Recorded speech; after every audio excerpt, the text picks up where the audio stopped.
let's move on to teams that actually matter. The NFC South. Okay, let's move on to the NFC. All right. So for this division, uh, the Tampa Bay Buccaneers, I have them finishing number one in the division. I have them tying with the Rams actually as the top two teams in the NFC. I have them finishing 14-3. They got the GOAT.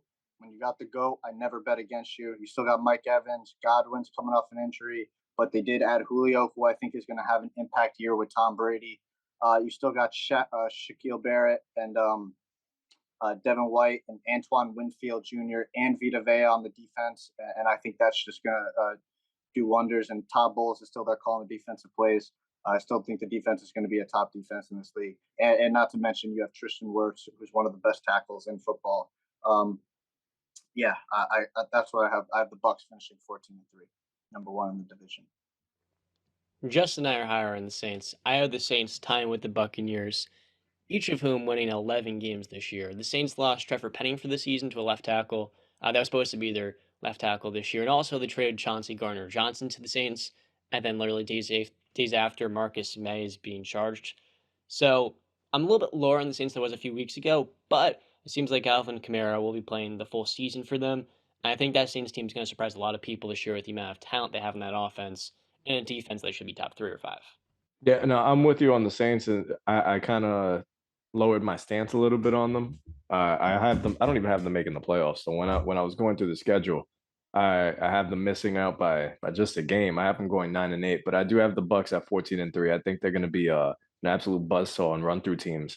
I think Tom Brady's going to be Tom Brady, MVP candidate as always, and put his team in position to win a Super Bowl again. So for the NFC South, yeah, I have the Bucks going 14-3. I have the Saints going 9-8. I love that Kamara is going to be there. I still have questions on Jameis Winston. I don't know about you guys, but him under center still is a big question mark to me. Are we going to see the old Jameis Winston? Are we going to see the interceptions come back now that Sean Payton's not there?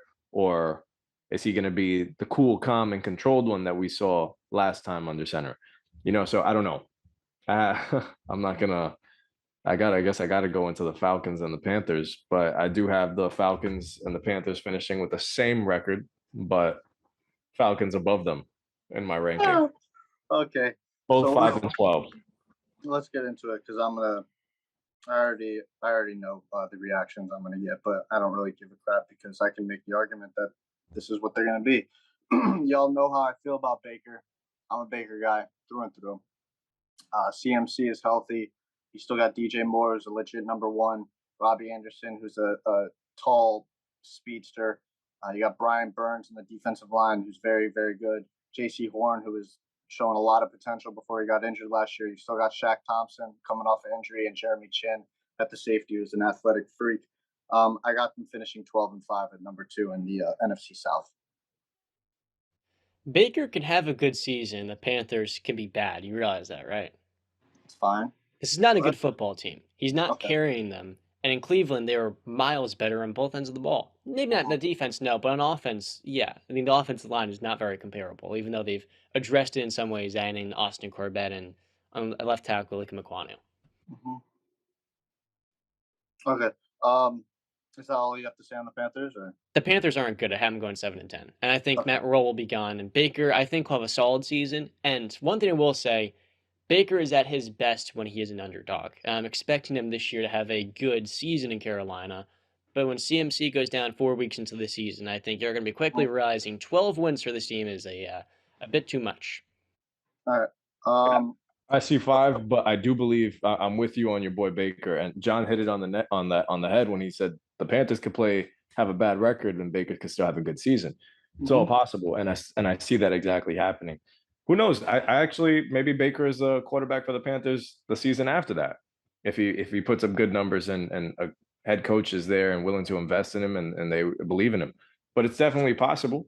Mm-hmm. They have weapons on the outside, but like I said, I just don't believe in everything that can go wrong will go wrong with the Panthers. So 5-12, bud.